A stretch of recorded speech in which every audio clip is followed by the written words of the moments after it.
खुलुमबाय बेयो बड'लेण्ड इंखं टेलिभिजन दिनै 22 जुलाइ 2021 बृहस्पतिबार खालि सानसेनि बरादखौ नोंथांमोननि खाथियाव लाबोदों आं सदानन्द दैमारिया सिगां फरायनो लादों मेष राशि गिबि हांखो अ ल दिनैनि साना मोजां आरो गाज्रिनि गेजेरजों बाबेनलांगोन गोसोआव जिंगाया बांगोन गुबुननि थाखाय नाङा फाङा जेंनायाव गोग्लैनांनो हागौ गोसोखौ जोबोर गुलुं गुजुं मोनगोन मावनो लानाय खामानिखौ थि समावनो अदेबानि मावफुंनो हागोन देहाया बारा मोजां थानाय नङा मोदोम सानाय मोनगोन जानाय लोंनायाव सांग्रां जानाया गाहाम रांखावरियाव मोजां नाथाय खरसायाबो बांगोन बेफार फालांगियाव मोजां मुलाम्फा मोननो हागोन समाजाव मान मोनगोन नखराव बिसि फिसायनि गेजेराव अनलायनाय फैगोन बिदा फंबायजों मोजां सोमोन्दो थागोन फिसाज्ला एबा फिसाजोनिफ्राय हरखाबै गाज्रि खौरां फैनो हागौ बहाबा बेरायहैनो एबा दावबायहैनो खाबु मोनगोन लाइमोनफोरा जोबोर रमान्टिक जागोन फरायसाफ्रा फरायनायाव गोसो दुंखांगोन आरो मोजां फिथाइ मोननो हागोन धोरोमारि बिथिङाव गोसो दुंखांगोन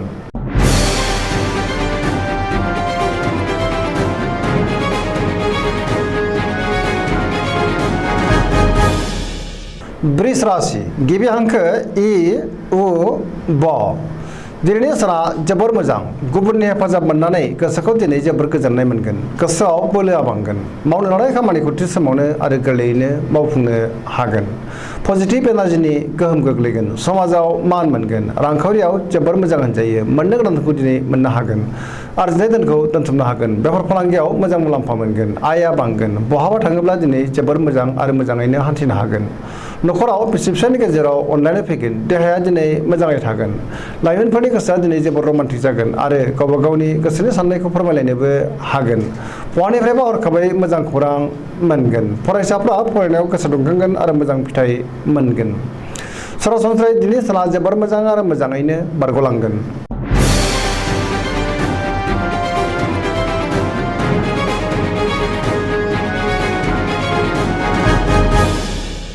मिथुन राशि गिबि हांखो क स दिनैनि साना जोबोर मोजां गोसोखौ जोबोर गोजोननाय मोनगोन जेरावबो देरहासार जागोन गोबां खामानिखौ दिनै गोरलैयैनो मावफुंनो हागोन देहायाबो दिनै मोजाङै थागोन अब्लाबो जानाय लोंनायाव सांग्रां जानाया गाहाम रांखावरियाव मोजां होनजायो आयआ बांगोन बेफार फालांगियाव मोजां मुलाम्फा मोननो हागोन नखराव अनलायनाय फैगोन समाजाव मान मोनगोन मावनो लानाय खामानिखौ थि समावनो आरो गोरलैयैनो मावफुंनो हागोन गुबुननि हेफाजाब मोनगोन बहाबा थांनो खाबु मोनगोन गोसोनि बोलोआ बांगोन गियाननि आंखाल जानाय नङा जायखि खामानि मावा मानो मोजाङैनो मावफुंनो हागोन आरो मोजां सानखांनो रोंगोन लाइमोनफोरनि गोसोआ जोबोर रमान्टिक जागोन फरायसाफ्रा फरायनायाव गोसो दुंखांगोन आरो मोजां फिथाइ मोनगोन गोसोनि साननाय आरो लुबैनायफोरा मोगथाङाव जाफुंगोन सरासनस्रायै दिनै साना जोबोर मोजां आरो मोजाङैनो बारग'लांगोन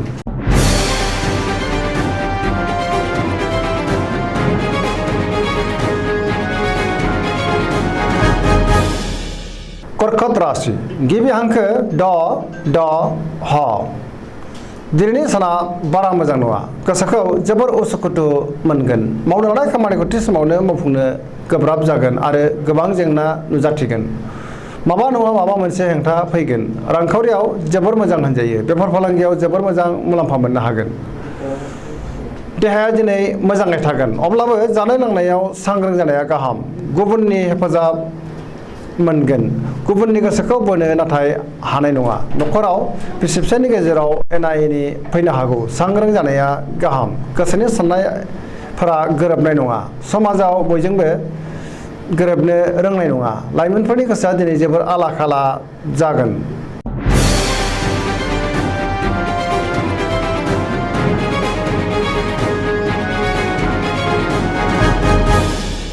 सिंह राशि गिबि हांखो म ट दिनैनि साना मोजां आरो गाज्रिनि गेजेरजों बाबेनलांगोन गोसोखौ जोबोर उसुखुथु आरो गुलाय गुजाय मोनगोन देहाया बारा मोजां थानाय नङा सानाय सुनाया बांगोन जानाय लोंनायाव सांग्रां जानाया गाहाम सोरबा गोजाम लोगोजों बहाबा लोगो मोनज्लायगोन मावनो लानाय खामानिखौ थि समावनो मावफुंनो हागोन गोसोआ दिनै जोबोर रमान्टिक जागोन रांखावरियाव मोजां नाथाय खरसायाबो बांगोन बेफार फालांगियाव मोजां मुलाम्फा मोननो हागोन नखराव गोजोनै थागोन गोसोनि बोलोआ बांगोन समाजाव मान मोनगोन गुबुननि गोसोखौ दिनै बोनो हागोन। सेंग्रा सिख्लाफ्रा मोजां खौरां मोनगोन। फरायसाफ्रा फरायनायाव गोसो दुंखांगोन आरो मोजां फिथाइ मोनगोन।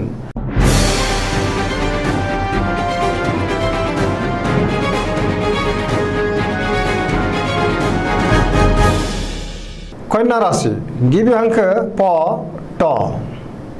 दिनैनि साना जोबोर मोजां। बहाबा दावबायहैनो खाबु मोनगोन। गोसोआव पजिटिभ साननाय फैगोन। रांखावरियाव दिनै जोबोर मोजां होनजायो। आरजिनाय धोनखौ दोनथुमनो हागोन। गोबां मुलाम्फा मोननोबो हागोन। बेफार फालांगियावबो मोजां होनजायो। सोरबा गोदान सुबुंजों बहाबा लोगो मोनज्लायगोन। न'खराव अनलायनाय फैगोन। फरायसाफ्रा फरायनायाव गोसो दुंखांगोन आरो मोजां फिथाइ मोनगोन।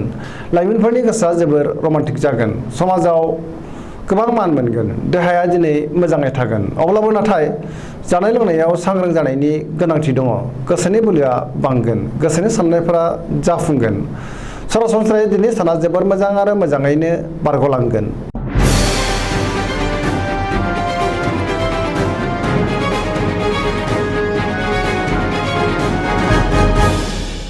तुला राशि गिबि हांखो र ट।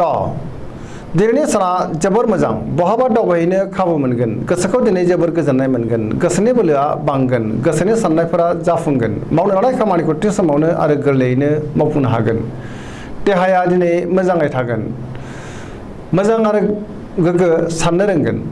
रांखावरियाव मोजां होनजायो। आरजिनाय धोनखौ दोनथुमनो हागोन। मोननो गोनां धोनखौबो दिनै मोननो हागोन। बेफार फालांगियाव मोजां मुलाम्फा मोनगोन। न'खराव बिसि फिसायनि गेजेराव अनलायनाय फैगोन। समाजाव मान मोनगोन। लिरनाय फरायनायाव फरायसाफ्रा दिनै आखा फाखा जागोन। गोसोनि साननायफोरा मोगथाङाव जाफुंगोन। सरासनस्रायै दिनै साना मोजां आरो मोजाङैनो बारग'लांगोन।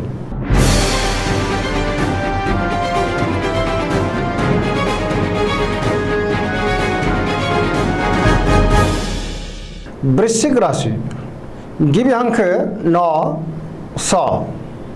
दिनैनि साना बारा मोजां नङा। सुथुरा बांगोन।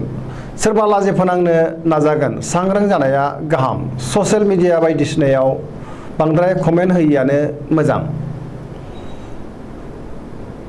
फैबाय थानाय समाव नाथाय मोजां होननानै बुंजायो। लोगोफोरनि हेफाजाब मोननो हागोन। सोरबा लोगोजों दान्थे बिदान्थे जानो हागौ। गोसोआव गोग्गो साननाय फैगोन। मावनो लानाय खामानिखौ थि समावनो मावफुंनोबो हागोन। गोसोनि बोलोआ बांगोन। समाजाव मान मोननो हानाय नङा। न'खराव अनलायनाय फैगोन। रांखावरियाव जोबोर मोजां। बेफार फालांगियावबो मोजां मुलाम्फा मोननो हागोन। देहाया दिनै मोजाङै थागोन। अब्लाबो जानाय लोंनायाव सांग्रां जानाया गाहाम। गुबुननि थाखाय नाङा फाङा जेंनायाव गोग्लैनांनो हागौ। फरायसाफ्रा फरायनायाव गोसो दुंखांगोन आरो मोजां फिथाइ मोनगोन।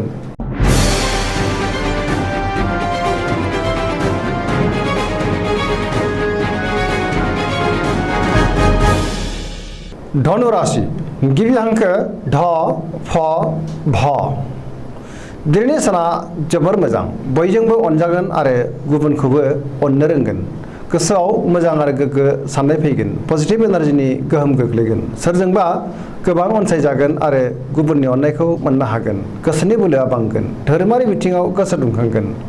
मावनो लानाय खामानिखौ थि समावनो आरो गोरलैयैनो मावफुंनो हागोन। सिगांनि बबेबा आद्रा खामानिखौबो दिनै मावफुंनो हागोन। रांखावरियाव जोबोर मोजां होनजायो। आरजिनाय धोनखौ दोनथुमनो हागोन। बेफार फालांगियाव जोबोर मोजां मुलाम्फा मोनगोन। देहायाबो दिनै मोजाङै थागोन। अब्लाबो जानाय लोंनायाव सांग्रां जानाया गाहाम। न'खराव बिसि फिसायनि गेजेराव अनलायनाय फैगोन। बिमा बिफानि अननाय आरो बोरखौ मोननो हागोन। लाइमोनफोरनि गोसोआ दिनै जोबोर रमान्टिक जागोन आरो गावबा गावनि गोसोनि साननायफोरखौबो फोरमायलायनो हागोन। फरायसाफ्रा फरायनायाव गोसो दुंखांगोन आरो मोजां फिथाइ मोनगोन। पजिटिभ एनार्जिनि गोहोम गोग्लैगोन।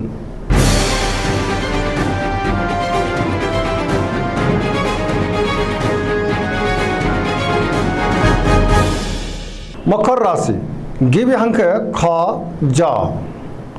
दिनैनि साना जोबोर मोजां। बहानिफ्रायबा मोजां खौरां फैगोन। गोसोखौ दिनै जोबोर गोजोननाय मोनगोन। देहायाबो दिनै मोजाङै थागोन। अब्लाबो जानाय लोंनायाव सांग्रां जानाया गाहाम। गोसोनि साननायफोरा मोगथाङाव जाफुंगोन। रांखावरियाव दिनै जोबोर मोजां। मोननो गोनां धोनखौ दिनै मोननो हागोन। आरजिनाय धोनखौ दोनथुमनो हागोन। बेफार फालांगियाव मोजां मुलाम्फा मोननो हागोन। गुबुना खहा खालामनो नाजागोन नाथाय खहा खालामनो हानाय नङा। सोरजोंबा बाख्नाय जागोन। मावनो लानाय खामानिखौ थि समावनो मावफुंनो हागोन। पजिटिभ एनार्जिनि गोहोम गोग्लैगोन। लाइमोनफोरनि गोसोआ दिनै जोबोर रमान्टिक जागोन। आरो गोसोनि साननायखौ फोरमायनोबो हागोन। फरायसाफ्रा फरायनायाव गोसो दुंखांगोन आरो मोजां फिथाइ मोनगोन। धोरोमारि बिथिङाव गोसो दुंखांगोन। सरासनस्रायै दिनै साना जोबोर मोजां आरो मोजाङैनो बारग'लांगोन।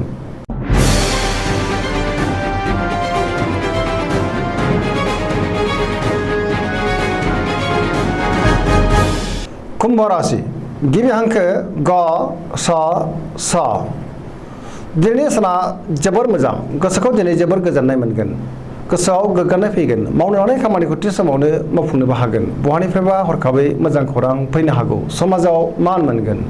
रांखावरियाव जोबोर मोजां होनजायो। आरजिनाय धोनखौ दोनथुमनो हागोन। बहानिफ्रायबा गोबां धोन मोनगोन। देहायाबो दिनै मोजाङै थागोन। अब्लाबो जानाय लोंनायाव सांग्रां जानाया गाहाम। न'खराव बिसि फिसायनि गेजेराव अनलायनाय फैगोन। गोसोनि साननायफोरा जाफुंसारगोन। सेंग्रा सिख्लाफ्रा जोबोर रमान्टिक जागोन आरो फरायसाफ्रा फरायनायाव गोसो दुंखांगोन।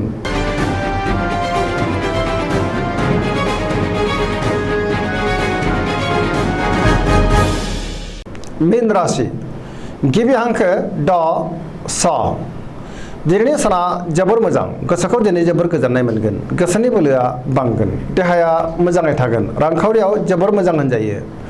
गोबां धोन आरजिनो हागोन। बेफार फालांगियाव मोजां मुलाम्फा मोनगोन। न'खराव अनलायनाय फैगोन। गुबुननि थाखाय मोजां खामानि मावनानै होनो हागोन। गोसोआ दिनै जोबोर रमान्टिक जागोन आरो गावबा गावनि गोसोनि साननायफोरखौ फोरमायलायनोबो हागोन। गोसोनि साननायफोरा जाफुंगोन। फरायसाफ्रा फरायनायाव गोसो दुंखांगोन आरो मोजां फिथाइ मोनगोन। पजिटिभ एनार्जिनि गोहोम गोग्लैगोन। जायखि खामानि मावा मानो मोजाङैनो मावफुंनो हागोन आरो जाफुंसारगोन। दिनैनि राशि फरायनाया एसेनोसै। जोबनायाव बेखौनो खावलायो जाहाथे नोंथांमोना सानफ्रामबो जोंनि बे बड'लेण्ड इंखं टेलिभिजनखौ नायबाय थायो आरो साबस्क्राइब खालामो, लोगोसे शेयार खालामो, लाइक खालामो। एसेनोसै, गोजोन्थों।